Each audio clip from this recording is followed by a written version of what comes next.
the system, have been having issues connecting. I've been having issues connecting the system, but I think it is working right now. I think it is working right now. And on that note, one moment. On that note, we have to start. Welcome and welcome again. You are watching me live and direct on Facebook, live and direct on Twitter, live and direct on YouTube. Welcome aboard.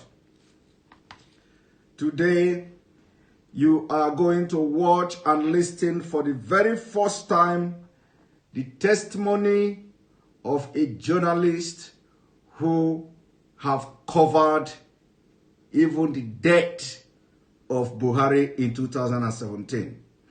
For the very first time, they are coming out. For the very first time, a journalist have had enough, and you are going to listen, and we will scatter the table this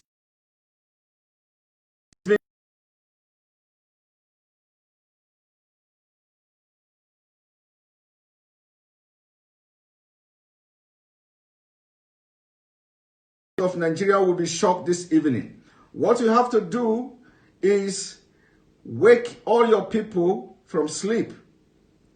We know that the attack, welcome back. Let me sip some coffee. They can't stop us. We are back.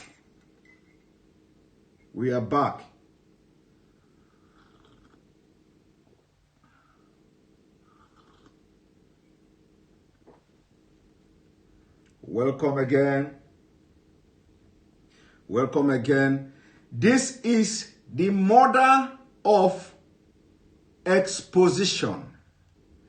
The broadcast this evening is going to be the mother of exposition. The mother of exposition, the presidency of Nigeria will be thrown into the mood this evening. The presidency of Nigeria that have lied to the entire world will be thrown into the bin this evening. This is the mother of all exposition you are about to watch and listen to this evening. Remember that yesterday I exposed how they concocted, edited the video you watched, you called live broadcast yesterday. Immediately I was exposing them. Femi Adesina went to his page. I want you to go and check the time. Femi Adesina posted the picture, the real picture, yesterday. When he posted the real picture and the time I was having the broadcast. Towards the time I was having the broadcast, Femi Adesina ran to his page and posted the real picture, which I exposed here. And also, I told you that I taught you how to get the real picture from ordinary screenshot. And later on, we discovered that it is not only on iPhone. We later discovered that it is not only on iPhone, that even with the Android phone, you can get the real picture from the broadcast yesterday. A lot of people have contacted me that have done the experiment using Android phone, and they actually got the same result with me. You have seen that a lot of people are coming out to tell the discrepancies, the things they have found out from the speech yesterday, inconsistencies in the video. And I am telling you again, you are about to listen to a testimony that is going to blow your mind off. Remember, we are now in full revolution. We are now in full revolution. When this whole thing started, if you can go back to where we started, how this whole thing started, we told you that they are going to do everything to push Nigeria youth out of the street. You see? They are going to do everything to push Nigeria youth out of the street. And they may succeed pushing the Nigeria youth out of the street. We told you also that if they succeed somehow in pushing out the Nigeria youth out of the street, that the Nigeria youth are going to come back, and they are going to come back more deadlier. They're going to come back more deadlier than you see. So, they hired thugs, paid thugs to destroy properties of people. Instead of attacking the corrupt officials, instead of attacking the corrupt politicians, instead of facing and dealing with the properties belonging to the corrupt politicians, these thugs they hired, the Nigerian government is known for evil. They are criminals. Instead of them, what they do is to hire these thugs like they do always. Some of them are even herdsmen. Some of them are Boko Haram members. They hired them and told them to go and start destroying the properties of people. To the extent that Nigeria youth at some point had to engage these people. They have to engage them. They engage them. We saw the videos. We saw the videos of the presidency, a plate number, a SOF having presidency plate number, dropping off thugs, miscreant criminals, hoodlums to attack places. In the street of Abuja, we saw the people from the presidency dropping off thugs, directing them what to do. And today, you have seen the protest is going to come back like never before, because we told you. Also, you must have watched some of the, tactics, tribal card they try to play, because I don't even want to talk about the tribal card, because the more you talk about it, the more you promote it. The more you promote them. The more you promote them, because that is what they do. They want you to continue to talk about the tribal card so that it will continue to sell. Somebody sent me a picture, a video of somebody who very inconsequential and very, I don't know, Yoruba people, my Oduduwa brothers have rejected the guy who is in London or in the United Kingdom, somewhere in one room. Giving Igbo people ultimatum. I cannot listen to that kind of person. He is nobody in Yoruba land. Yorubas don't know him. He don't even, in fact, he cannot even go to his village in Yoruba land. They have disowned him from beginning. Because he was the one who from nowhere, he began to support Tinubu. So immediately he started supporting Tinubu, Yoruba people disown him. So nobody should be sharing that kind of video, trying to promote the tribal card. It cannot work again. We have defeated them. If you see that kind of video, ignore him. That is the most lunatic, inconsequential human being living on this planet. Don't ever share the video to anybody, because nobody listening to him. He is nobody in Yoruba land. He is nobody. He is only looking for money from, that Tinubu now is in London. So he is going to meet Tinubu where he is, and probably, or trying to meet Tinubu, because he cannot meet Tinubu, that guy. So don't listen and don't share the video. Now, I want to, the unity, the bond between Yoruba and Igbo is like never before.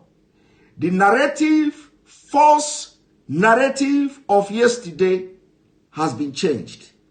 That is one biggest accomplishment of this modern generation.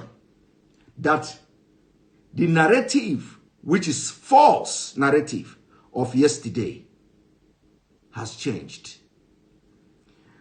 And some people say that, the date. Yes, the time is different because of the time difference. Where I am now, we're already on the 24th of October 2020. So, first of all, like I said, I want to lecture Nigeria youth on what is revolution. And I am going to play something very important before going into exposing the biggest exposition of the man you call Buhari in Aso Rock. I want to play a message. This message is directly coming from a brother, some of the brother from the Cameroon area. I want you to listen to, but before I play this message, let me go direct to revolution. I want you to pay attention to what you're about to watch. Very, very important. If you know you are Nigeria youth participating in this protest, I want you to watch and listen to this. And as you are watching, I want you to cut this particular section of this video. Make it go viral. Make it go viral. I'm going to play what we call the slaves that fought back. The slave that fought back. The slave that fought back. This is exactly what you should do in Nigeria. Now watch.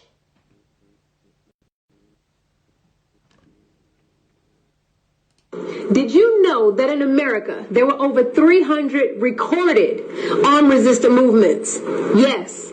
From the brave warriors of the Bacon Rebellion, the Stono Rebellion, Nat Turner, to the ingenious plots of Denmark Vesey and Gabriel Prosser. We're going to look at one of the largest movements, the Louisiana Uprising of 1811, and how they came very, very close in creating a black republic, a land of freedom, true democracy, and protection from European oppression.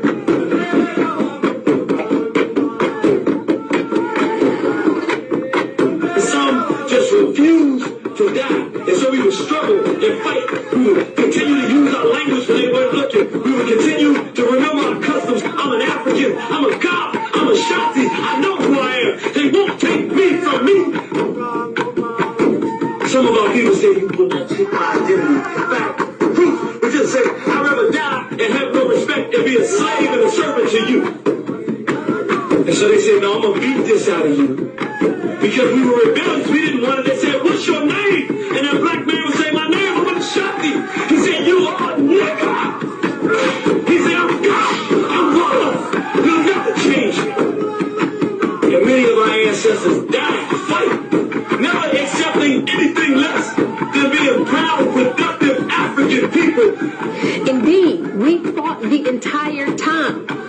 And nothing testifies to this statement more than the armed resistance movement by the enslaved Africans led by Charles Dessalines. In order to truly grasp the brave attempt of our ancestors, we need to understand that there were three ways of resisting capitalistic slavery.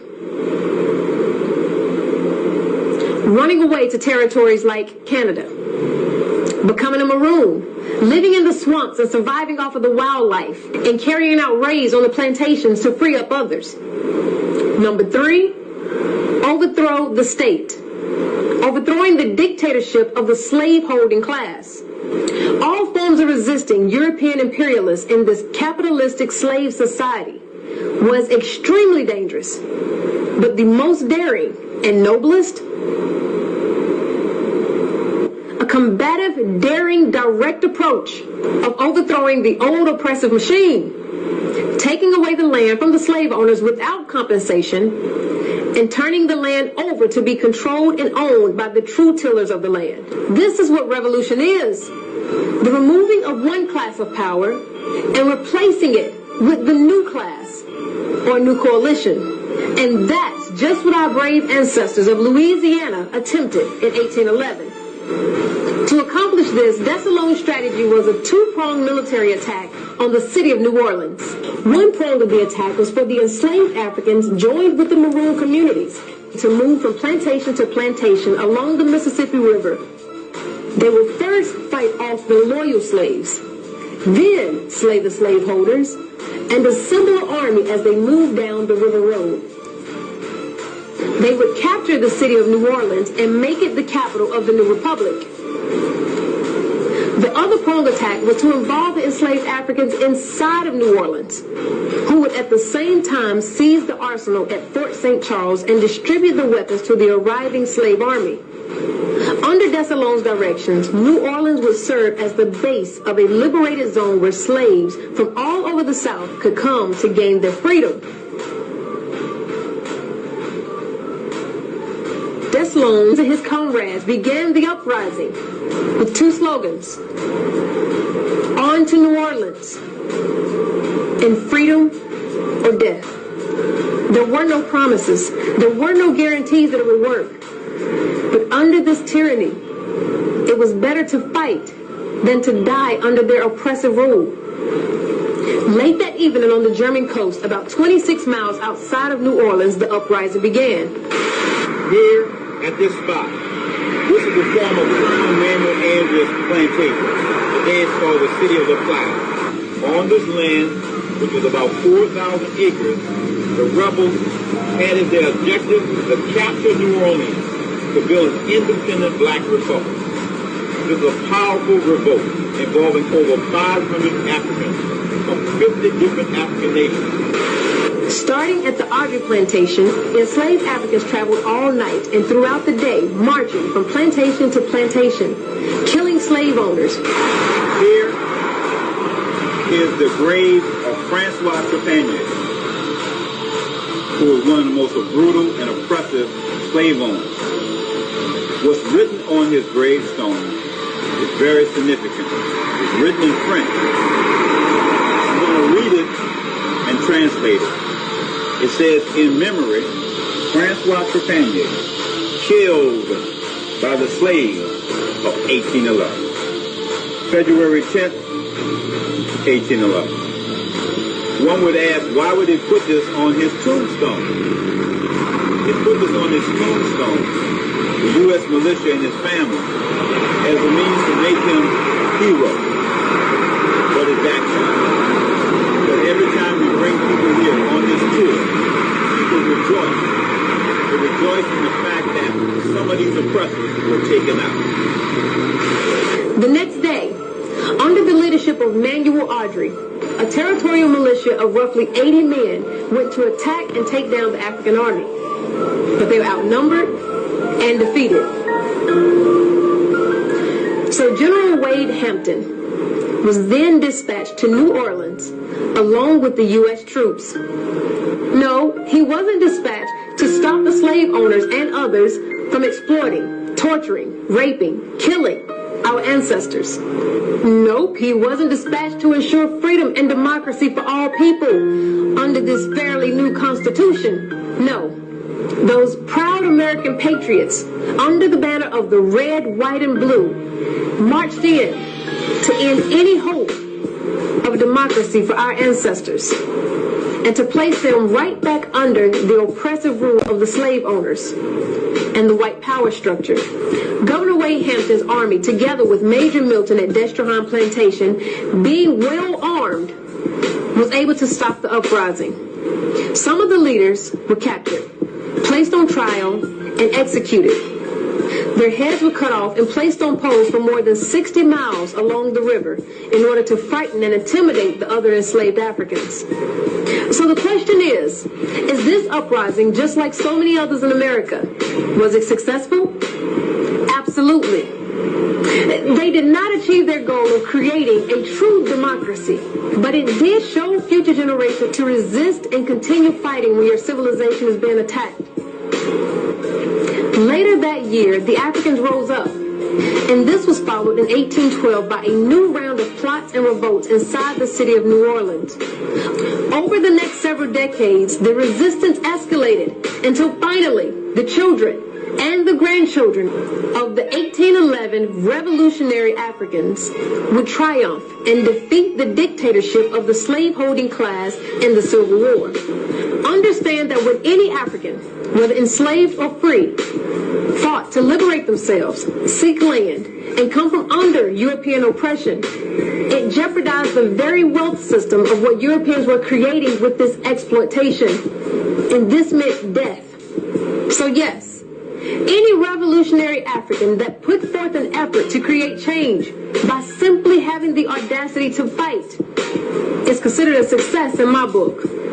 And all of our ancestors that died trying to create a better situation for themselves and future generations, which includes you and I, deserves our honor and our respect.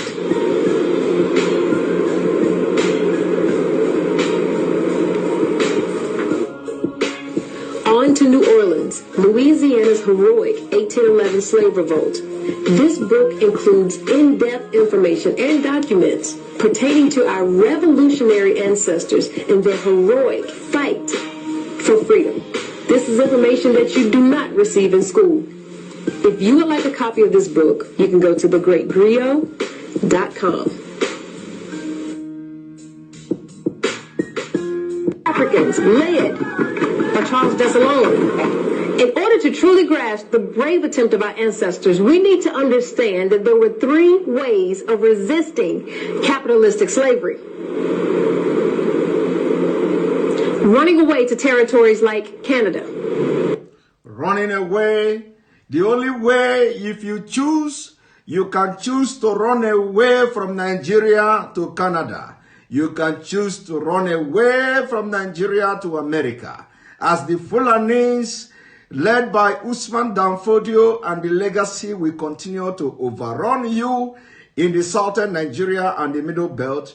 If you choose to continue to run away to Canada, to America, to other countries that actually fought war and actually had the worst revolution of all time, they did it, and you can do it as well. Or becoming a maroon, living in the swamps. If you want to become a maroon by not fighting the slave masters, those terrorist leaders in Nigeria, those corrupt leaders in Nigeria who will do everything to enslave you. Or surviving off of the wildlife and carrying out raids on the plantations to free up others. Number 3, overthrow the state. Or overthrowing the state. Overthrowing the dictatorship of the slaveholding class. All forms of resisting European imperialists in this capitalistic slave society was extremely dangerous, but the most daring and noblest. Now, I want to tell you, what is happening now is that these corrupt politicians, they are fighting back. Don't fall for their trap. Somebody just told me that Wike said IPOB are terrorists and all that. That is corruption fighting back. That is dictatorship fighting back. And only what he can say is, that is if he said it. If he said it. But the Fulanis has been killing people in his own state. In River State. Fulani has been killing people in River State. What did he do? The military has been raising villages in his state. What did he do? Military Koro have raised villages, not minding whether there are children, not minding whether there are women, not minding whether there are vulnerable people. All of you can, I don't need to go and show you. Military has invaded villages in River State, raised the village, and they don't care who lives there. And Wike, of course, I didn't even believe. But anyway, But this is exactly what is going on. Now, you see Ohaneze Ndigbo.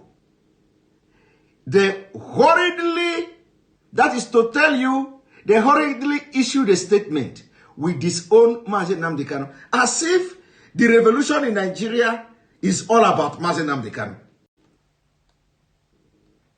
You see, and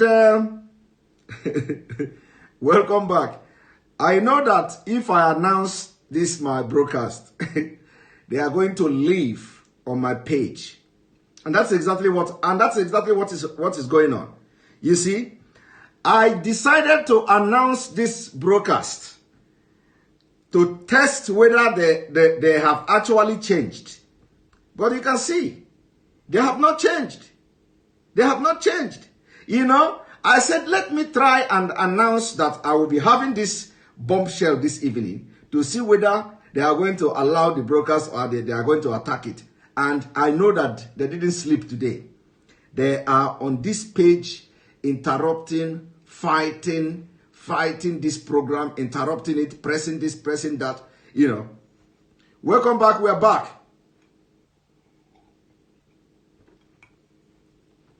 I want to, you know, address the issue of Omata, Brigadier General Omata. You see, when you listen and watch what is going on, when you read the news, you find out that the man or the soldiers who went into shooting, who committed this murder, who committed this genocide, who committed this mass murder, their pictures and the pictures of their family are nowhere to be found. Nobody is talking about them. You are not seeing the pictures of the soldiers anywhere. So, we move. The Brigadier General Omata will be held responsible. We will continue to hold him responsible until justice is done. We will continue to hold him responsible until we see the faces of the military men that massacred unarmed Nigeria youth in Lekki. Because it is not enough. It is not enough. Brigadier General Omata came to say, which we did not even watch him. The article is going around the media that he did not participate in the massacre, that he came there and he identified himself, and then he starts telling them he's Brigadier General Omata, that they must stop killing people, and he identified the soldiers and all that. After identifying the soldiers, now the Nigerian military came to deny the involvement in the shooting. General Omata allegedly, according to them, allegedly said that the person who led the military men to come and shoot Nigeria youth, the name is called S. Bello, Colonel Bello. Now, we don't know who is S.O. Bello. The picture of the said Bello has not been shared on social media. Like the picture of Brigadier General Omata was everywhere. The picture of the alleged Bello have not been shared. At least it didn't go viral. Not only that, the pictures of those who went with that Bello to carry out this mass murder were not shared. We are yet to see their faces.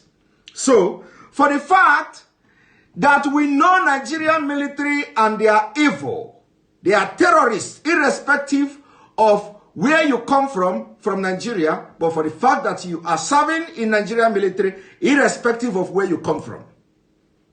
We know that you are evil until you identify with Nigeria people, Nigeria youth, and speak for them. Then we will know you are not evil. So for this reason, General Omata will be #1 suspect and will continue to be #1 suspect until we see the entire team that went and ambushed Nigeria youth at Lekki Toll Gate. So do you now see reason? Those of you who come to say, oh, but this man supposed to be a hero. He will become the hero when we see all the people that participated in the shooting. He will become the hero when we have seen them and they show it and Nigeria see them and we see that, okay, he did not participate in the shooting. After the investigation, then he will become the hero. For now, he is accomplished. For now, General Omata is a suspect. I know that according to people, he is a nice man. Brigadier General Omata is a very nice man. According to them, yes, he's a nice man. And when God wants to do something, he do it in a mysterious way. If he is not part of the shooting, he will be vindicated at the end of the day. If he is not part of the shooting, he will be vindicated. But for now, he is part of it. So, and a lot of people say that I have come to say he did not participate. I didn't say that. I posted what the clarification that we are going around social media that he did not participate. And it is not my writing. It is not my word. I did not pass judgment on him. But I shared, according to them, what he allegedly said. That he came there, he identified himself, and that was how people captured his name. So, for this reason, knowing the country that is Nigeria, knowing what is Nigeria, and the Nigeria terrorist military, do you see people talking about the killing anymore? They are no longer talking about the killing, and that is the reason why we must continue to show General Omata's picture as the person that led the team. Let him continue to fight for himself by continue to push the Nigerian government and the military commanders to make the people public. If he don't do that, we are holding him responsible for the shooting. We will continue to share his image, the family image, and he will continue to be the one that led the shooting until he rise up and put pressure on Nigerian military, of which is part of the commander, to make the people public. Let us see them. We want to see their faces. We want to see their family. We want to see their children. We want to see where they live. We want to know them. We want to know the people, the military men, just like we know General Omata. Just like we know Brigadier General Omata. We have the picture of the wife. We have the picture of the kid. We have his own picture. We know him. There are a lot of pictures that have been shared on social media. The people who went to kill innocent Nigeria, we want to see their pictures. We want to see the pictures of their family. And General Omata will play a very big role in making sure that these people are apprehended and their information, their data, their face are made public. Do you see the reason why you must now invade social media with the picture of General Omata? Do you now see the reason why we cannot exonerate him until further notice? Do you see the reason why you cannot call him a hero until they exonerate him by identifying the people that carried out the killing? Because this is Nigeria. This is Nigeria. In matter of weeks, they will forget these heroes and heroines of Nigeria youth. In matter of weeks, nobody talks about them. You see, nobody is sharing the picture of the people that come to kill Nigeria youth because they are all Fulanis. They are all Fulanis. But immediately, this Brigadier General Omata was identified. You see his picture everywhere. His picture everywhere. Now, he said General Bello or Colonel Bello. Where is Colonel Bello picture? Where is the family picture? At least, where is it? Do you see it going around the social media? No. Because he is Fulani. He is Fulani. So General Omata must be part of this movement. Otherwise, he is going down for it.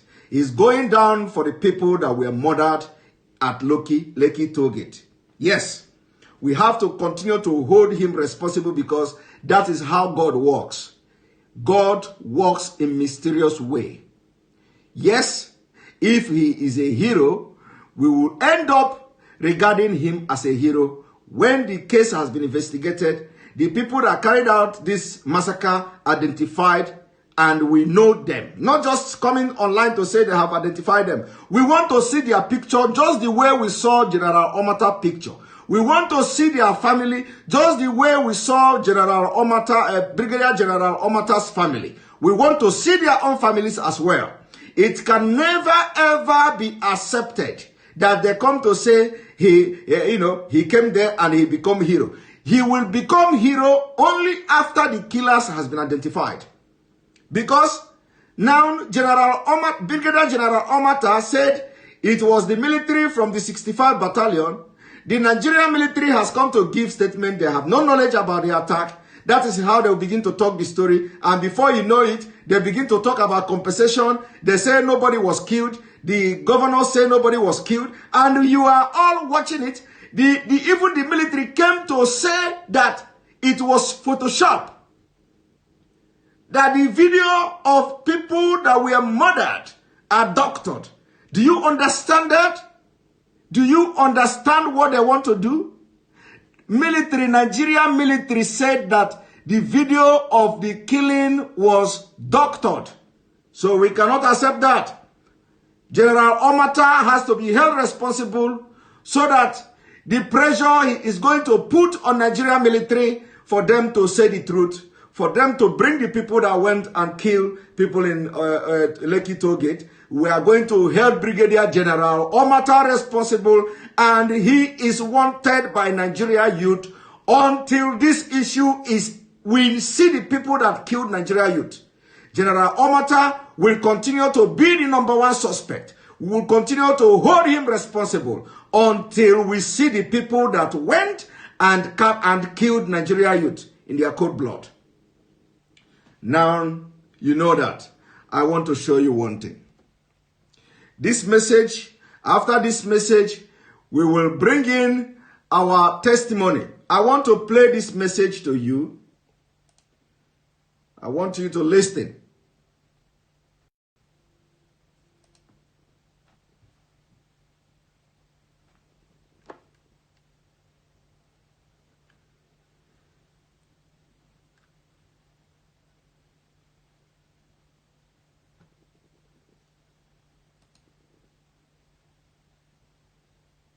One moment.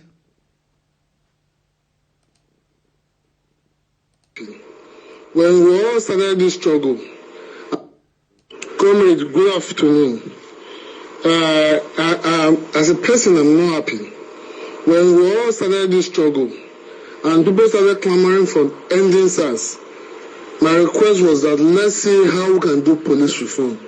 Thank God along the line, we got a police reform. We made demands and the government said... This is the type of voice you must not listen to. This is the kind of voice, the kind of people you must not listen to. These are the compromised Nigeria youth. These are the compromised Nigeria youth. You must not listen to them. These are the compromised Nigeria youth who want to politicize this protest, who want to politicize this movement. You must not listen to them. They tell you, they demanded for police reform. Now police reform they have gotten. What did you get? Is there any police reform already? Do you see the police reform? They only promised. And now he's telling you that we demanded police reform. Now we have police reform. Where is the police reform? This is the voice Nigeria youth must not follow and listen to. In case, if they have shared this message to you, don't listen to it. They were okay, they were going to work towards our demand. This very moment, I was thinking we should wait for government to work towards our demand. Then we'll go back to the theater room to be design on our next action. I said it at the time with the disbanded SARS, that we should go back, we should leave the streets and wait till we see the next action of the government towards what they promised that our demands will be carried out. We refuse, we continue in the streets. Now we are burning southern Nigeria. Not northern Nigeria, no. When people started agitating for us to do a republic, the stupid idiot called Shetima from the Arewa houses said that they were going to fight us, they were going to go into war with the South. Not the North. At this very moment, we do not have the kind of war. Now we are fighting ourselves. Of course, the attack to come. That is normal. That is normal. One moment. Comrade, good afternoon. As a person, I'm not happy. We all started this struggle, and people started clamoring for ending SARS. My request was that let's see how we can do police reform. Thank God along the line, we got a police reform. We made demands, and the government said they were okay, they were going to work towards our demand. This very moment, I was thinking we should wait for government to work towards our demand. Then we'll go back to the theater room to be design on our next action. You see, after he wanted to see the government implement their action, which was SWAT. So after SWAT, he want to go back and draw to the drawing board. What exactly is the difference between the SARS and SWAT? And this kind of people have been sharing this kind of voice to continue to bring confusion because they are political in nature. To continue to bring confusion amongst Nigeria youth. Because he never expected the zeal and the spirit he saw in Nigeria youth. He never expected it. Most of them actually came out for this movement for one interest or the other. And these are the kind of voice you must not listen to. I said it at the time with the disbanded SARS, that we should go back, we should leave the streets and wait till we see the next action of the government towards what they promised that our demands will be carried out. We refuse, we continue in the streets. Now we are burning southern Nigeria. Not northern Nigeria, no. When people started agitating for us to do a republic, the stupid idiot called Shetima from the Arewa houses said that they were going to fight us, they were going to go into war with the South. Not the North. At this very moment, we do not have the kind of war. Now we are fighting ourselves. We are killing Southerners, we are burning the beauty of the South, we are destroying South, not the rich. We are agitating that Buhari should go. We are agitating that Buhari should die. No. Yes, I think, hello, my brother. I think we have our journalist. We have our journalist. Welcome. We have our journalist who is going to talk. Hello. Hello. Just one moment. I'm explaining to all Nigerian youths, all Nigerians all over the world watching this program. The journalist who is going to testify what happened to the man called Buhari in 2017 is live now with us. It is not going to be like video. You are going to hear his voice. I have told him he wanted to say his name. I said, no, you don't need to say your name. Just, tell us what is your role in this whole Buhari death saga in London. What is your job, what we are doing, who you work for, and what you did, what the role you played, including the people you called during the time President Muhammadu Buhari died in London. So welcome to this program. I want you to just talk openly to Nigerians. Hello, good evening and good morning, depending on where you are watching the show from. I want to basically say first, because I understood how Nigeria think and how Nigeria work. They will come up to say, I have been paid. Please, I want to make it very clear. Hope you are hearing me. I want to make it very clear that I have never been paid and nobody paid me for this. The reason why I decided to come out is because of the life that was lost in Nigeria and so many things that is going on at the same time in Nigeria. Hello, can you hear me? Everybody's hearing you. Go ahead. All right, thank you. First of all, I started doing this on Twitter, but Twitter, they are restricting me.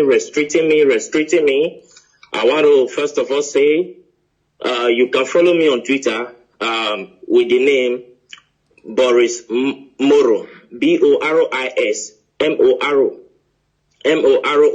Hello? So, the whole scenario is that President Muhammadu Buhari, he died on the 19th of February.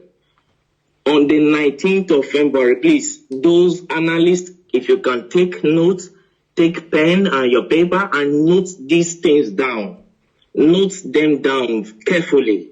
I'll be giving a specific things here, specific details right now. Okay, number one, President Muhammadu Buhari died on the 19th of February, the year 2017. He died in Newcastle, in Freeman Hospital, Newcastle. He died as a result of heart disease, which the Nigeria presidency failed to disclose. On the 19th of February, I was in London by the special grace of God. I'm a journalist. I work with one of the Nigeria broadcasting station and one of the leading Nigeria broadcasting stations. So I covered the event in London. He died in Freeman Hospital, Newcastle. I was there. I covered the event. Then, you know, Muslim, they don't embalm people. So on the 20th of February, he was flew in to Saudi Arabia where he was buried.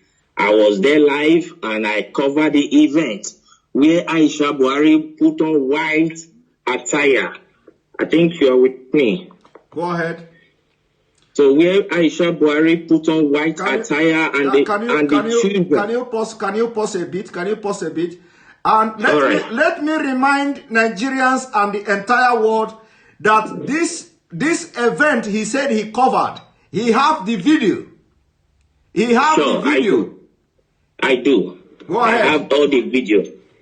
So the Nigeria Aisha was putting on white as a sign of mourning to her husband, who is the late President Muhammadu Buhari. Then the children, according to the Muslim tradition, were putting on black. I have the video, I have the photograph and everything. You understand? Then on the 23rd of February, I was in Ethiopia as a journalist. I moved around. So I was in Ethiopia where the African Union, the AU, hold a summit, a mini silence for late President Muhammadu Buhari on the 23rd of February, the year 2017. Hold on, please. I know that interrupting you is I know this kind of thing is very, very difficult, but please, hold on. Now, you, after covering the event, you went to Ethiopia on the 23rd of April, on the 23rd of February yes. 2017. And yes. you were there at the African Union Summit or whatever. Yes. You covered it with your own camera as a journalist, and yes. you have the video. Exactly, I do. Go ahead. So I covered the events there where the African Union hold a minute silent for late President Muhammadu Buhari. So, to show their last respect to the late President Muhammadu Buhari of the Nigeria government. Then, on the 28th of February, which I think is the last day of February, then what was it called? Queen Elizabeth gave a condolence statement to the Nigeria government in respect of late President Muhammadu Buhari, and which went viral. Yes. So all of these, the Nigeria government led by late Abakari and with the cabal swept under the carpet for selfish and greed reasons. Then on the 2nd of March, Eric Joyce, the ex-British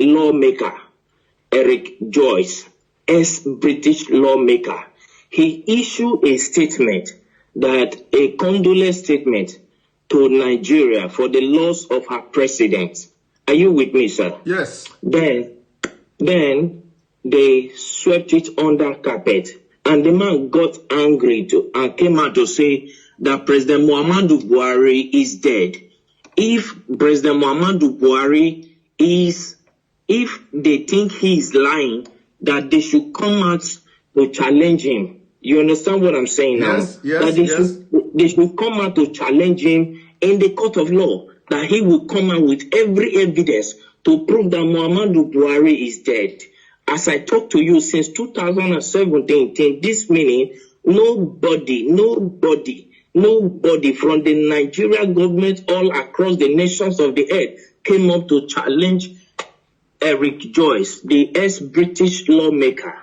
That went by. Then on April 17th, one American journalist by name Mark Smith, he came up to say that the corruption going on in Nigeria is unbearable, that he can only imagine how the Nigerians are surviving in that country, that there is corruption everywhere. You understand? So we just talked over all this. But what actually prompted me to come up to this tonight is, one, the Nigerian youth have been suffering 60 years of independence, 60 years of suffering and smiling, and yet the government is taking them for granted. Now the Nigerian youth, they came up to say, no, enough is enough. We don't need this anymore. Let's put an end to this. All what they could do was to send the military to fire them. If they think maybe I am lying, let Aisha Buhari, the wife of the late President Buhari, come up to tell me that the imposter parading himself as the Buhari is her husband. If I am lying, okay, hold it there. First of all, I want you to tell me, because you are one of the best journalists, but people don't know. Like I said, you don't need to mention your name. You don't also need to mention the Nigeria TV station where you work and all that. So now during the time when this man died, I want you to tell me, what did you do? Like, did you contact anybody in Nigeria, like any prominent politicians, and who is the person and what did you discuss? And can you tell us why, what happened that the Nigerian media didn't carry out the news, including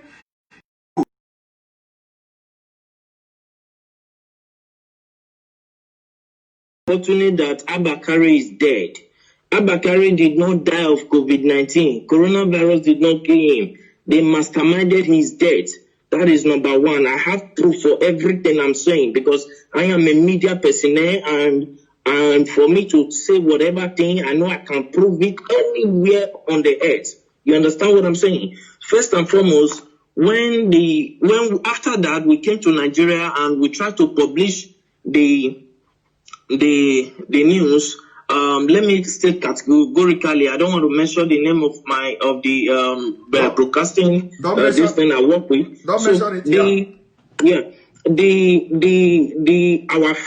Our firm was suspended by the National Broadcasting Commission, NCC, NBC, National Broadcasting Commission, suspended our firm, our broadcasting station from airing because we carried the news. Because they know, they have information that you were there.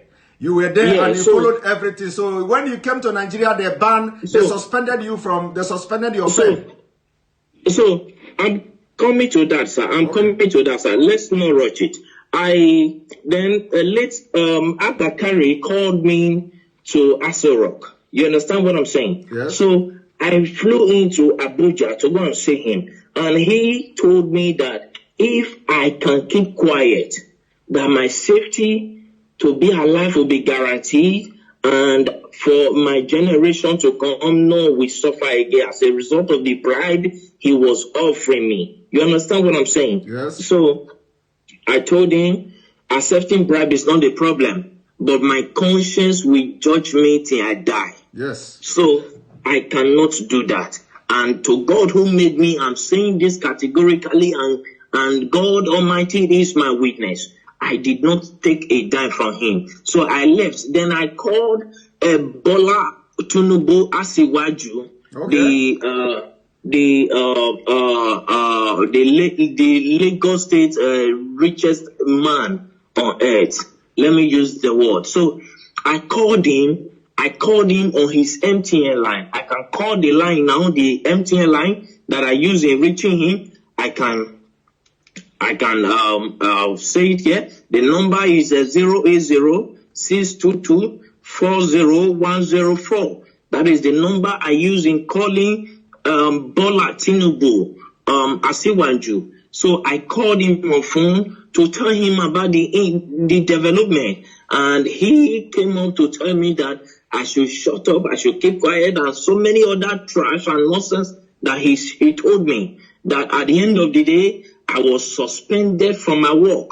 You understand? As a journalist. Okay, hold it there. So you called Bola Ahmed Tinubu to tell Tinubu, of course you normally call him too. This is not the first time you are calling him, by the way. We normally communicate. Okay, so you called him on this number you called now, 080-622-40104. Yes. And then he tell you to shut up and tell you a lot of things. He specifically, I can still remember, I still have the record of that conversation. You understand? Because as a journalist, you keep record of things, because years to come you might need it. You understand me? Okay. So I still have the record of that conversation. So when I called him, he told me that Nigeria is not like other countries. That Nigeria hems of affair revolve and must continue to revolve around the cycle. You understand now? He told me that it must continue to revolve around the cycle, that the system of governance in Nigeria is different from every system of governance in the world, on earth, that in Nigeria, transparency is something that they don't toy with, that they try to hide everything, that it's not everything the masses must know. It's not everything the masses, the people of Nigeria must be aware of. Are you getting what I'm saying, sir? Yes, yes. So he told me, and he offered me money too. He offered me a bribe. He said as long as I kept quiet, then I called the vice president too, Yemi Osibanjo. You called the vice president too. Okay. Yes, I have his contact. But for security reasons, I wouldn't want to disclose his contact to the public. You understand what I'm saying? Yes, go but ahead. If you needed one on one, I can give it to. No need. Just go ahead. No need. So I called Professor Yemi Osibanjo. I called him. I went to his office to meet him in Aso Rock in Abuja. So when I got there, and I told him, sir, we understood because I was the one that covered that news.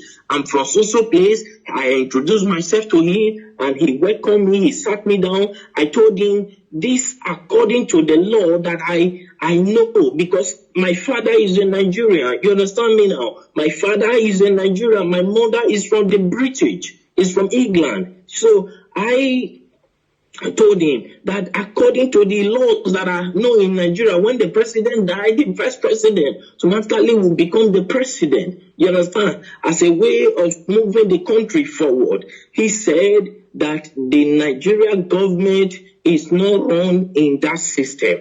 I said, no, when Goodluck Jonathan was there, that was what happened. When the president died, he was the vice president and he came up to be the president. You understand what I'm saying? And he said, please, for my safety, I should keep quiet and go my way. That the course of things will play out by itself in Nigeria. The reason I got to understand that. Can you pause a little bit, please? I know that this is very difficult, when I'm, pausing you all the time. So is it that because of the way you have actively trying to air this news was the reason why you were suspended and sacked or something? I wasn't sacked, sir. I was suspended. Okay, you were suspended. Okay. So was it the reason? Was it the reason you were suspended? Yes. Okay. All right. Go because ahead. I told them that I will publish it. Then as at that time, I was receiving so many threats. Like seriously, people started threatening my life, threatening me here and there. Then I called, El-Rufai, because El-Rufai was there when Buhari was being buried in Saudi Arabia. El-Rufai was there, the Sultan of Sokoto was there, Ganduje was there. As at that time, then about 10 or 11 persons, prominent people from Nigeria were there, including other people who came to the burial ground. But the people that were there, El-Rufai was there. The Sultan of Sokoto was there. You understand what I'm saying now? Yes. So when they were burying him in Saudi Arabia, and they started threatening me. As at that time, they threatening me. Because I told them I would publish the video. You understand what I'm saying? Yes. And I understand that many of them are hearing me right now. I understand that many of them will come up to say it's a lie, nothing like that happened. But if any of them can come up to challenge me that this and this I'm saying now never happened, I will be very glad because I will pick it up from there. I will take it to the court, to the International Court of Law. Let Aisha Buhari come up to tell me that the man he's posting as a Buhari is the real Buhari. I will come up with every evidence, including the video of how he was wrapped with the Nigeria flag, with the green, white, green cloth. Okay. I will come up with the video of everything. Okay, let them come out and challenge me. Okay, hold it there. So actually, the video and all these pictures were taken away from you, but you have your own backup as a journalist. I always have backup. All right. I always have backup. Go ahead. Continue. My camera was seized as a journalist. It was seized at the airport in Lagos. Your camera was seized at the airport as you are coming back to Nigeria? Yes, in Lagos. Okay. Till today that I'm talking to you, I've never set my eyes on that camera.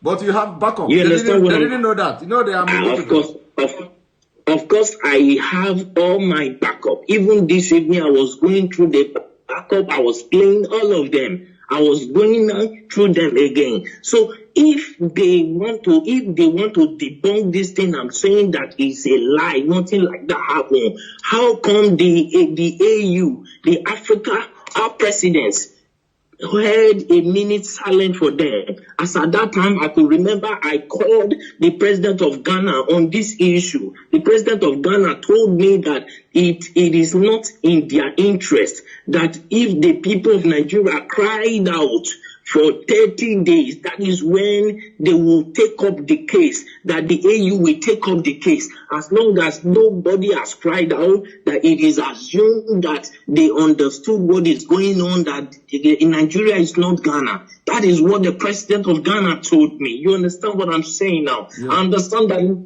many of them are hearing me right now. Let any one of them come up to challenge me. I went to Ethiopia. I spoke with a prime minister, with one of the lawmakers there, and he told me that it is not in their interest. Then I accused him of being bribed. If not, he would have come up with an action, because he is the secretary of the AU, of the African Union. You understand me now? As at then. Yes, as at that time. So I challenged him. I accused him that they have been offered bribe, and he told me that he has never received any bribe from Nigeria, though many of them are coming with proposal. But whether he later accepted bribe, I don't know. You understand what I'm saying now? But the truth is this: Buhari is long dead in Freeman Hospital in Newcastle in London on the 19th of February, the year 2017. He's dead. Buhari is dead. He was buried in Saudi Arabia. Nobody can tell me that he's still alive. Buhari, that I know, if you look, when Nnamdi Kanu came up, you understand, they said that he's talking rubbish. I have never met Nnamdi Kanu on face to face. He doesn't even know me. He doesn't even know whether I'm fair or black. He doesn't know me. And I've never given him anything. He has never given me anything. You understand now? But the truth is, as a journalist, I swore an oath to stand by the truth at all times. Irrespective of what may be at stake, I swore an oath to God and humanity. And now you no longer work with this television station, and now because of what is going on in Nigeria, you are ready to shatter the table. If I am not answerable to any Nigerian authority, you understand now? When I was suspended, I was waiting if my suspension would be lifted. I waited for a period of 6 months. My suspension was not lifted. Then I resigned. I sent them my resignation letter. Then I left. I started my own firm by myself. You understand me now? Which I am growing by the special grace of God. You understand what I'm saying now? Then what we do, because a lot of people, of course, are demanding that we are not going to discuss here, whether we are going to, how we're going to bring video to start flashing and stuff like that, because we want to be killing them, slowly. So we want to be killing them slowly. It is not going to be boom. So a lot of people are saying we should bring the video. We are not going to respond to that at this point, whether we are going to bring the video or not. But so long as they are following the program, following what we're doing, the videos and evidences will be dropping bit by bit. All right. Thank you very much. The issue is, thank you, sir. Please, I want to say something, sir. Okay, go ahead. Thank you very much. I appreciate you.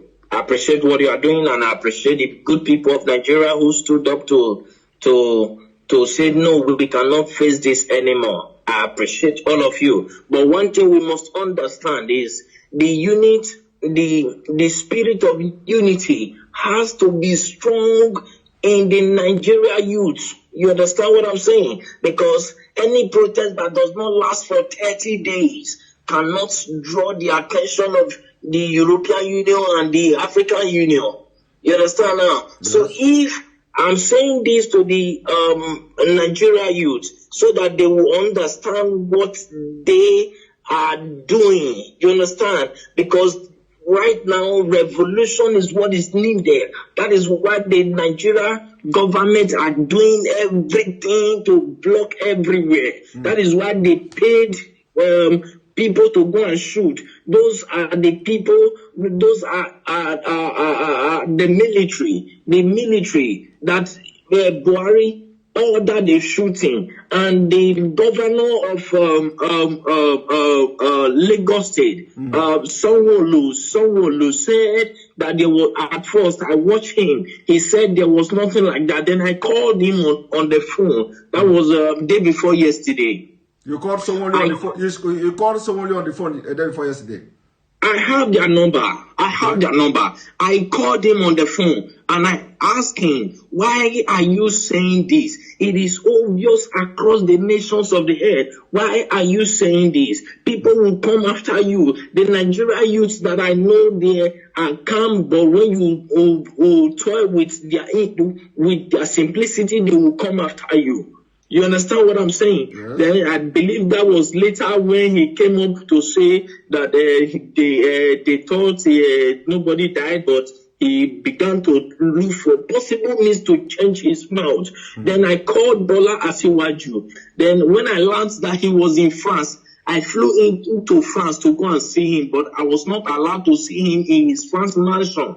You understand? Then I called him on his phone. His phone was switched off and he couldn't attend to my call. Then I went to his LinkedIn page. Yeah, I went to his LinkedIn page to contact him. And when I contacted him, he told me that he was never the one that ordered the shooting, though he was aware of it. I was asking him, why did you order people to remove that camera? He said he was not the one, that it was the governor Sanwo-Olu that ordered them to remove it, that nobody can remove it except the governor signed it. So the governor of Lagos State, he was aware of what will happen. He was aware that soldiers were going there. He let any of them come up to say this is not true, and I will publish the voice notes, the voice recording through LinkedIn that I communicated with Asiwaju Bola Tinubu. You understand what I'm saying tonight? Yes. Thank you very much. You know, some people will be saying, "Oh, this thing is not adding up." You know, sometimes when you are in the field, the way this Nigeria politicians, the way this Nigeria story goes, you know, sometimes it will go up and go down. Some people may not be, you know, getting the point. Some people may not understand, you know, why would you go to France? Why would you do this? You know, but when a journalist who is like, you know, dealing with all these politicians in Nigeria, and you want to be the person to have the first-hand information of whatever that is happening, and especially when you are out of the game, especially from the Nigeria space, and now you want to be, you want to have first-hand information of what is going on. You know, sometimes when something like this happens, of course, you can fly to anywhere just to get the information and get the first-hand information, you know, to have it in your own space. But anyway, sure. I must thank you very much. This is the first time you are talking to anybody about this. Yes. This is the first time ever you are talking to anybody about this. We are going to continue our discussion. It is not going to be online. It is not going to be live. I will now allow you to go, and we'll continue from here. Thank you very much for being part of this program. I really appreciate you. Thank you so much. All right. Thank you. So, I told you all, the game has just started. The game has just begun. Now, I want you to listen to this. Listen. One moment. I want you to listen to a soldier. I want you to listen to a Nigeria military man. Listen to the Nigeria military man. You know, see, officer, we are prepared. I know say you are not. See, officer, I know say you are not on duty now, so let me give you the full detail of us where they on ground here. Please, let this be top secret. Now, when you listen to this voice you are about to listen now is not a Southerner. This voice, when you listen to the voice, the tone of this person, this military man that is about to speak now, so don't say he's a Southerner. He's not a Southerner. So you can identify, you can actually know from the, from the tone of this voice.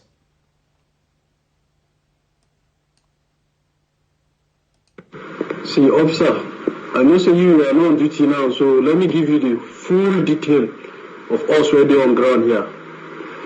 Please, let this be top secret. Now, the conspiracy theory that Buhari died since 2017 is very true. With the help of the... This conspiracy theory that Buhari died in 2017 is very true. In fact, I don't want to interrupt this conversation. I don't want to interrupt this this particular conversation. I want to let it play and then I will analyze it. So let me start from the beginning. See, officer, I know say you are not on duty now, so let me give you the full detail of us already on ground here. Please, let this be top secret. Now, the conspiracy theory that Buhari died since 2017 is very true.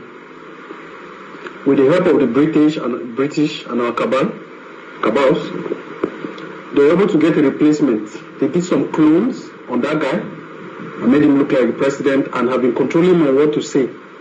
That guy is just the puppet. That Jibrin guy is just the puppet. Buhari has been dead long ago. Now everything has casted. The Jibrin guy, when this incident of this protest happened, normally he's the president of Nigeria now. They flew him out, blah, blah, blah, to see the queen. As this guy got to the queen, he went and told them, he said, I know if you do this thing again, you don't cast. He's missing in action. That's why there's nobody to give you a broadcast. Now the cabals want the military to take over so that they can cover up their acts. So they will say the government of Muhammadu Buhari has been toppled and the president is missing in action and has been exiled and you will never see Buhari again. Buhari has been dead. Jibril of Sudan, who is Buhari, says he's not doing again. He saw my last status. It's not a joke that he's not doing again. He's in Britain now. He's in prison. He went to personally lock himself in prison that he's tired. So the military coup now, the cabals are planning it to cover it up. But Buhari is matching them properly. Buhari is in total control of the army, very badly. He doesn't want to spoil his name because Nigerians don't even want him to be president. If Buhari announces himself as president today, the country will scatter. So there are some officers that are working secretly. The Buhari is cutting their wings. Buhari wants this conspiracy to continue till 2023. But now the big problem is that the Jibril of Sudan says he's not doing it again. So what do you want to do? Who will come out and address the public? Who will come out and address the public? The vice president can't do that because the cabals are holding him. So where is the president? Ask yourself. Brother, something is going on. Now you see that? That was... See, officer. Like I said, listen to the voice. That was an Hausa military man. That was at least, I don't know whether it's Hausa, but, but at least that was a Northerner and the voice captured. The voice captured. From wherever it was captured, but the voice was captured. And so, he said that the military are planning to take over, but that Burutai is cutting them. He wants to hold on, hang on till 2023. Now, I want to ask you a question. That is the reason why you hear everybody shouting, sack Burutai. Is Burutai that is in charge now? Is he going to sack himself? That is why you will shout from today to tomorrow, sack Burutai. Nobody will listen to you. Sack the military chief. Nobody will listen to you. Sack this, sack that. Nobody listens to you. Nigeria protests to sack. Nobody listens to you. Because the person you are telling the president to sack is actually the one controlling the president or the presidency. Now listen to the voice again. Let us listen. See, officer, I know say you are not on duty now, so let me give you the full detail of us already on ground here. Please, let this be top secret.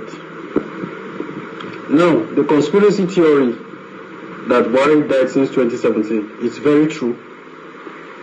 With the help of the British and our cabals, they were able to get a replacement. They did some clones on that guy and made him look like the president and have been controlling him on what to say. That guy.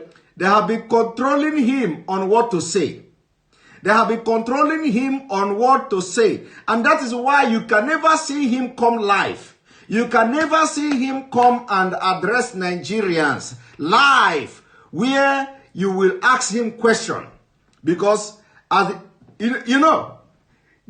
time they brought him, was it during the election, during the pandemic, when they were outside and the cameras, that was the first time the camera was outside and he was talking. They asked him question and he started talking rubbish. So Garba Shehu was at the back doing the cameraman like this, cut. How many of you remember that? How many of you remember that?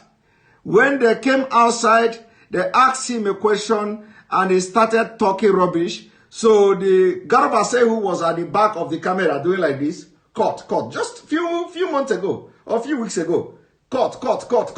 And they cut. Immediately the cameraman, the journalist cut the video.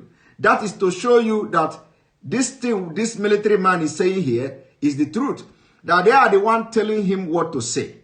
They are the one telling him what to say. And that is the reason they cannot allow him to come and address Nigerians live. They can never organize press conference where journalists will ask questions because nobody will be there telling him to answer the journalists like this. Answer the journalists like that. Answer the journalists like this. And that is the reason why everything he does is written.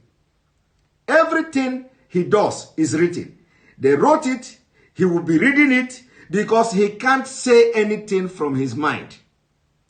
He cannot say anything from his mind. I want to ask you one question again. Since all this while they are going in Aso Rock, flashing picture, you see this one sitting, Osebajo is sitting, the president is sitting there. Have you ever seen them discussing? Have you ever seen him, this man, discussing like human being to the people that come to visit them? No, I want you to show me a picture. Even in the fake meeting, the thing they say in the fake, and when he came yesterday to give this doctor the broadcast, people were commenting, did you not see him presenting the budget? Did you not see him presenting the budget? Who say he's not presenting budget? Who said the man did not come to the National Assembly to present budget? But when he was presenting budget, was he talking freely? Was he talking like a Buhari? Was he talking like a human being? Was he talking like his president? Presenting budget, he was still reading. He was still reading what was written to him. So, it is not about, and it takes them time to prepare him for something. It takes them time to prepare. Do you know how long it takes them to prepare him to come to National Assembly? Do you know how long? Before they bring him out like masquerade. They have to do a lot of sacrifice. They have to do a lot of things before they can bring him out because he's a masquerade.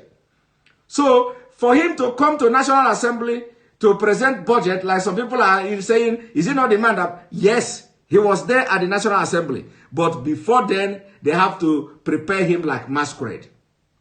If you doubt me, go and watch the video of the budget presentation.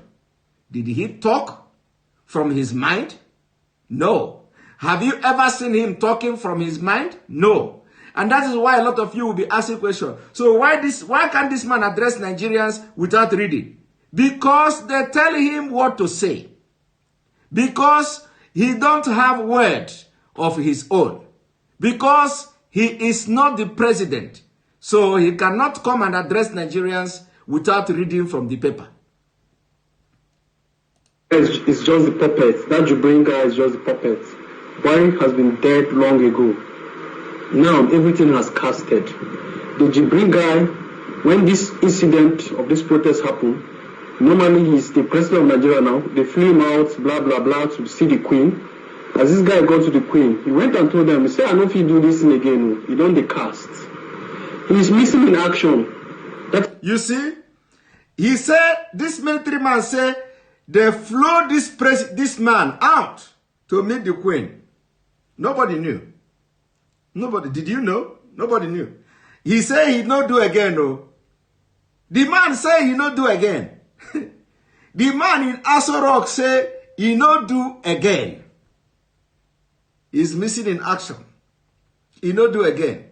And of course, that was the reason why you didn't hear from him. That was the reason why it took them days to come and give statement about the protest, about the killing and all that.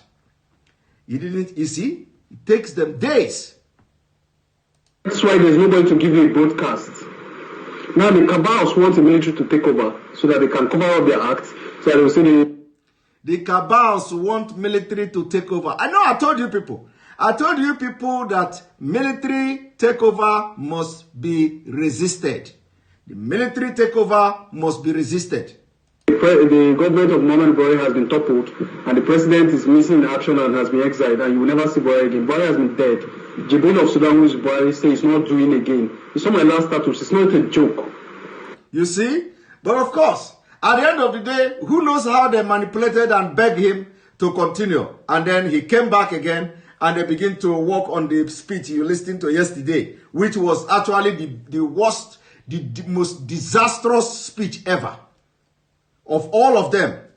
So, and that is why the speech, probably that was the reason why the speech was so disastrous, because of the hurry, you know, they were just hurrying, and nobody know what to do, and you know, they just concocted everything and came and played it. Because you should be asking yourself questions.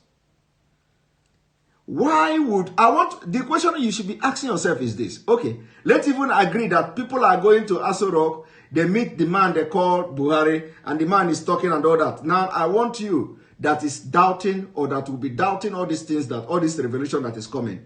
Why would the presidency be so much attached to photoshopping? Why? Why would the presidency will be so much attached to editing video and playing it, pre-recorded video, and use it to address Nigerians? I want all of you to be asking this yourself. Asking yourself this question. You said he came to National Assembly and he presented budget. So if he came to National Assembly and he can present budget, what stopped him from appearing the way he appeared at the National Assembly and address Nigerians? Why is that one too difficult for him to do? No, I want to ask you, this is a question you should be asking. We have to be thinking. We have to be thinking. If he can go to National Assembly and present budget, what stops him from having a conference, press conference, like he went to the National Assembly to do? This is the question. No, because a lot of people will be saying, oh, is it not the Buhari we went to meet? Even the people, those who are going to meet him, is it not the Buhari we went to meet? All these people online. We will continue to say it is not Buhari until he come to address Nigerians, where they will ask him question and he will answer by himself. Not somebody writing for him, not somebody telling him what to answer. Let him come and address Nigeria. Because he can go to National Assembly, because the National Assembly will not ask him question. The Senate President will not ask him question. The only thing they will do is they will sit there and he will talk whatever he wants to talk, and they will ask him to go. And those who maybe they have written question and they have said maybe Senate President is going to ask question or something like that, they already know what question they are going to ask. They already have the answer. So he will be reading the question. They will be reading the answer if they answer. Because I have not even watched the presentation of budget at the National Assembly. I don't have time for that. But I'm asking you now, if he actually went to the National Assembly to present the budget, what is the big deal? What is the big deal in coming to address Nigeria? Just like that. The same way he went to the National Assembly. Why can't he come and address Nigerians just the same way he went to the National Assembly? But when you ask this question, that he should come and address Nigerians live, they tell you, is he not the one who went to National Assembly yesterday? The same Mumu people will tell you, is he not the same president that went to National Assembly? Yes, he's the same president. So let him come and do what he did in the National Assembly. That is all we ask for. That is all we ask for. If he can go to National Assembly and you are using that going to National Assembly to debunk or challenge our claim, why can't he do the same thing he did by going to National Assembly? We use it to come to Nigeria media and address Nigerians live. But he cannot do it. He cannot do it because nobody, they don't want, nobody will, they know he's going to be the biggest fuck up. I want to tell you one thing. Do you remember during the presidential panel, is it the presidential debate or presidential panel, when he appeared with Osibanjo? He appeared with Osibanjo, and when they asked him question, Osibanjo was the one answering the question. That is example of it. And as Osibanjo was answering the question, in fact, let me, I don't need to go and start digging the video, but all of you must have watched it. Rotimi Amechi, all of them were like this, including the other man, the cabal, one of the cabal was like this when the, in that presidential panel, all of them was like this. And that was why they cannot allow him to go to debate. Osibanjo was answering for him. Osibanjo was answering for him. Everybody watched it. And the woman, the moderator was saying, hey, leave him, he can answer by himself. Leave him. He cannot answer by himself. He don't know nothing. That guy don't know nothing. So he can be able, he can read, he can read. And he have Buhari's voice and whatever. Like, the comedian who can talk even talk better than Buhari himself. So, my people, you have just watched it. I want you to listen to this.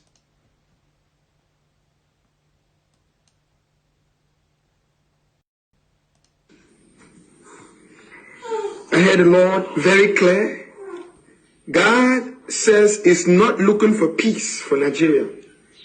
Nigeria does not need peace now.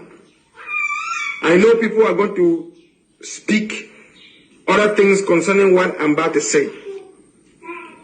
I love Nigeria. I'm a Cameroonian. God's intention for Nigeria is not peace. It's not peace at this hour. When I heard this word, I was shocked. And the Lord took me to Matthew chapter 10. He said, I did not come for peace. I came with a sword. Every word God speaks to his servants and children, he must back it up with the word of God. He said, I did not come for peace, but a sword. What does that mean? The Bible says in the book of Ephesians chapter 6 that the sword is the word of God. The Bible says in the book of Hebrews chapter 4 that the word of God is a double-edged sword. My fellow Nigerians, what is happening in Nigeria is just a point of contact to all the answered prayer of the men and women of God and the children of God in Nigeria. God can use any form of medium to answer prayer. Just a few months ago, some demonic agents in the government wanted to pass a bill, some kind of law against the body of Christ. And a few weeks later, look at what is happening. It's not about end SARS or end police brutality. No. There is a virus in the Nigerian system, the governmental system, that has been active for a very long time. God is allowing this as a point of contact for us to know that the angels of God are working internally, digitally in Nigeria. I repeat again, God, this is not time for peace, Nigeria. This is my work. I love to speak the voice of God in a way that you might not understand it, but the Bible says very clearly the foolishness of God is wiser than man's wisdom. I'm speaking the foolishness of God. Nigeria, don't pray for peace. It is the same thing I told Cameroonians many years ago. There is not peace that God is looking for. It's a sword. Look at what is happening in Cameroon. I have seen the past, the present, and the future. We are in a battle, a war. No one looked for peace at that hour. God has collected the prayers of men and women of God who have cried. Some have even died and in heaven. God is answering it. He's answering in a way that you will not see it. The angels are walking. And let me tell you, Nigeria is just a point of contact to all of Africa. I've spoken this many years ago. There is a huge transformational change that's going to take place. God has released transformational angels called transformers. They are going to change the elements of corruption and witchcraft and everything that's been happening, because God prepared Africa as a general in his army. Africa will be used. It's the main headquarters of the kingdom of God. You can imagine Nigeria that God has used and anointed. It's to show the whole of Africa that something great is happening. It's not on the way, it is happening. And Nigeria is the playground to it. So let us stop praying for peace for Africa. No. Let's pray for the sword, the power of the word of God to manifest. You cannot go and pray for peace where there's corruption, where there's brutality, where there's evil. No. Bible says it very clear in the book of Jeremiah 1 verse 9 that the Lord has touched your mouth with fire. He has put his word in you. To do what? He has set you above nations and kingdom. To root out, pull down, tear down, destroy, and then build and plant. Do you see that? No man, I hear the Spirit of God right now, no man builds a new foundation on an old foundation. Are you seeing it? Just to let you know, when Moses went to Egypt, after 430 years, there was no talking. It was only vengeance and judgment and destruction. So who are we to pray for peace after we have prayed for war, after we have prayed for battle, after we have prayed for change? There's no peace that God wants to bring to any African nation that's corrupt. Nations that have sold their birthright to the devil. Leaders who don't want to hear nothing about God. Look at Donald Trump. How you can mock him. And look at what Donald Trump is doing there. The greatest nation in America is America. Yet they talk about Jesus, they talk about God. But yet we have leaders around the world who want to be great but don't want to talk about Jesus. It doesn't work like that. Nigeria, Africa, and the whole world, listen to America. America is already great. It doesn't need God, but yet its foundation is God. So I'm telling you now, Africa is not peace. It's battle, it's war. Angels against demons. Fallen angels against God's angel. That's what's happening in Nigeria. And that's what's going to happen in all of Africa. I've spoken about it before and I will speak it again. I'm very happy what's happening in Nigeria and other parts of Africa. All that which was seen, you might think that is evil alone. The Bible says it very clear that God comes in a flashing clouds. God comes like a thief at night. Why would Jesus describe the second coming as a thief at night? Why not something of a noble name? The thief at night, to let you know how God operates. It doesn't operate with man's standard.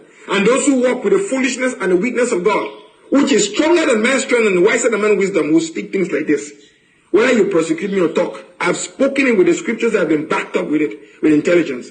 That it's not peace Africa is looking for. Please, put down your leaves. It's not peace. It's not peace. God is tired. Because guess what? There's false peace and there's true peace. And true peace can only come after the destruction of the things that are causing false peace. You will not go to any battle and ask for peace. No, it doesn't happen. Nigeria, there's an entire destruction taking place. There's a spiritual virus taking place. And by the way, that's where the coronavirus came. To show us a sign that it's a spiritual virus. And it's manifesting now all through the nations of the earth. I've spoken it and I'm speaking it again. God's sword is cutting down. It's cutting down. It's cutting down. Because the end time is at hand and God must manifest his kingdom. May God bless Nigeria and other nations who are going through a transformation, a transition, translation, my God, deliverance, whatever words that is fit to describe it. All I know is that the change is at hand. May God. That was a message clearly passed. You see, Nigeria, we don't need the peace. We don't need the peace until all the corrupt politicians go down. We don't need peace in Nigeria. It is a revolution, and everything they have acquired with the corrupt money, we will make it uncomfortable for them until peace. After we have finished dealing with these people, this terrorist government and the corrupt politicians who are now, twisting a lot of things, trying to bring confusion and division and all that, which will never work again until we finish dealing with them before peace can now return. But for now, the revolution continues. And like I said, the second coming of Nigeria youth will be very deadly. Second coming of Nigeria youth will be very, very deadly. I want you to listen to this, our sister, who said she will be back to the street very soon. For your prayers. Thank you for joining us in the struggle at the toll gate, for sounding the alarm, and for alerting the public. I thank you for... Again, Buhari system. Again, Buhari system. Buhari system. I just want to thank everybody for the support, for the well wishes, and thank you for your prayers. Thank you for joining us in the struggle at the toll gate, for sounding the alarm, and for alerting the public. I thank you for witnessing what happened at the toll gate. Most importantly, my brothers and sisters at the toll gate, I've never met a finer set of people in my life.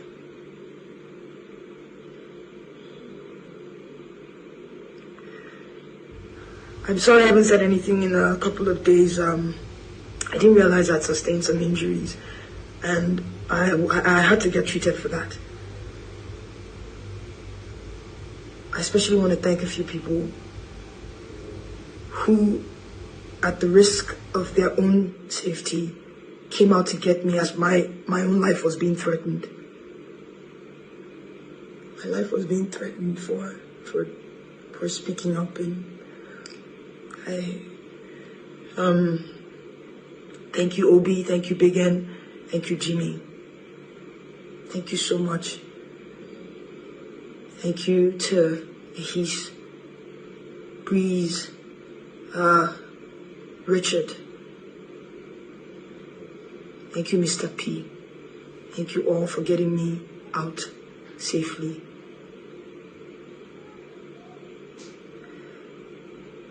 I don't want to talk too much. I just want to clear a few things that I've been seeing online. To our leaders, I urge you, please, do not minimize the suffering of families. Do not insult the grief. Do not insult the grief of Nigerians. Do not insult the intelligence of Nigerians. Do not insult the pain that families are facing.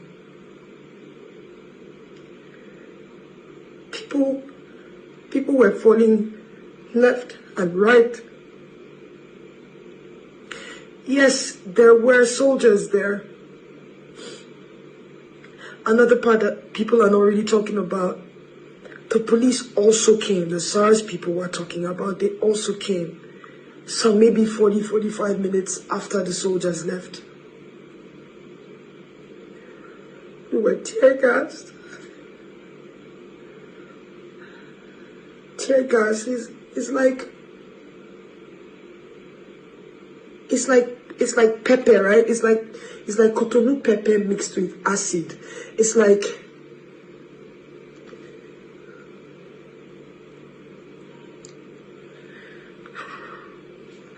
we were running. This is our, what they call it, our coconut hair generation. We would run, we would come back, we would run, and the only thing we fought with was our flags. We would sit on the floor and raise our hands up, waving our flags and singing the national anthem. That's all we had. they put off the lights. Even if there's no power on a good day in that axis, there's always light at the toll gate. There was no light. The lights were off. The street lights were off. It was pitch black. I'm sorry.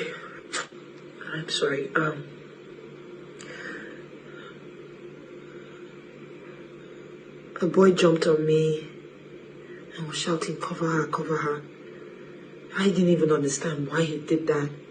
They shot that boy on my back.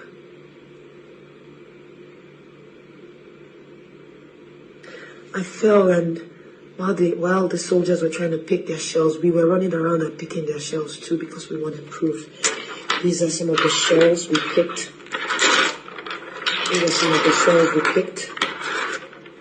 This one I call my own because this landed right next to my ear. This one was one we took out from someone's lap.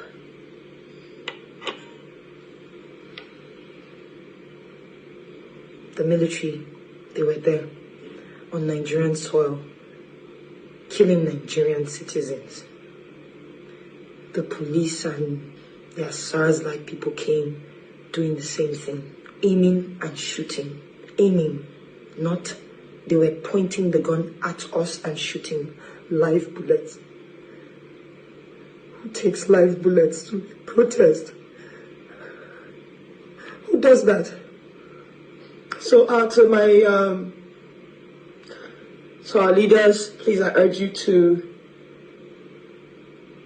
please not insult the intelligence of Nigerians and the families. Something I think about now in hindsight, just I wish we hadn't done it, but we carried dead bodies and dropped at the feet of the soldiers so that they could see what they did to us. When I asked the unit commander or something, "Why are you killing us?" I wish we didn't do that. I wish we kept the bodies because they ended up throwing the bodies in their van. This was up until the next day, the next morning. Anyway, I wanna thank Mr. Ola, who is the manager of Vodik Hospital. Vodik or something. Thank you I'm sorry we put you in harm's way, but thank you for letting us into your facility and treating our brave Nigerians. Thank you to Life Point Church for giving us refuge.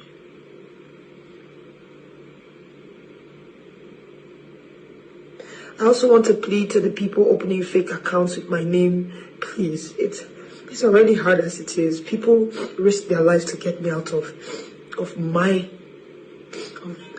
place, the place I call my home. Please, stop saying things you don't know. I understand things are hard. I understand things are difficult. This era of social media, you wanna get followership that can help you also make some money. I understand. But at least copy the truth I put. That's all I'm asking.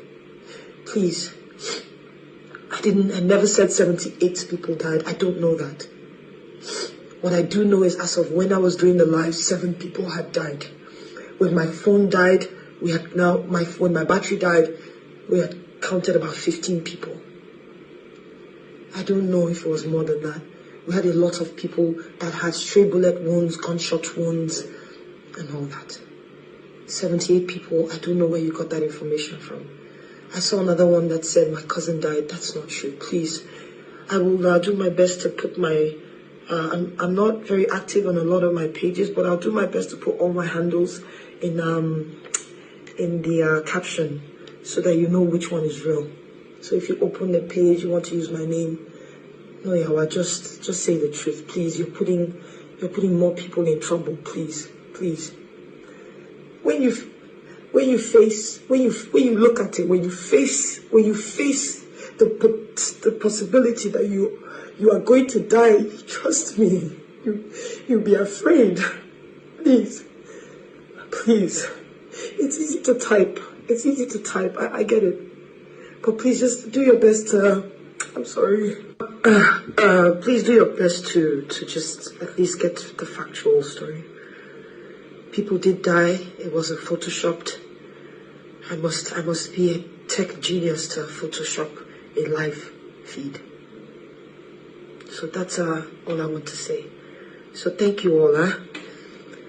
We must continue to move. We must continue. If we stop, I fear it'll probably be the next 60 years before we talk about this again. We must continue, but we must continue peacefully. I condemn any sort of violence. I condemn the burning of buses and people's livelihood. See, let me say something to you. You may not know, but you might be burning your fellow brother or sister's workshop, but one of them that were in that protest as well.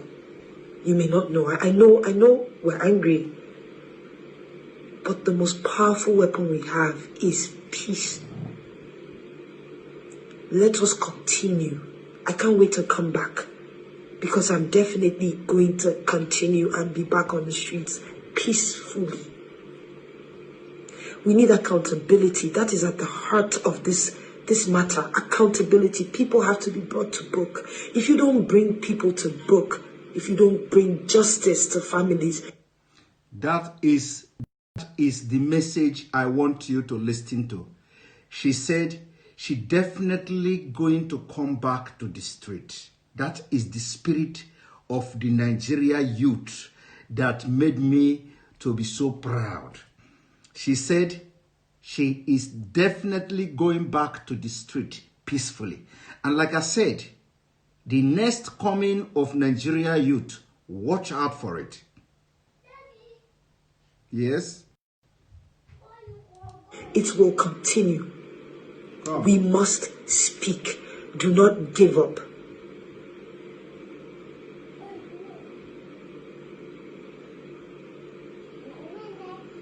Come Don't give up.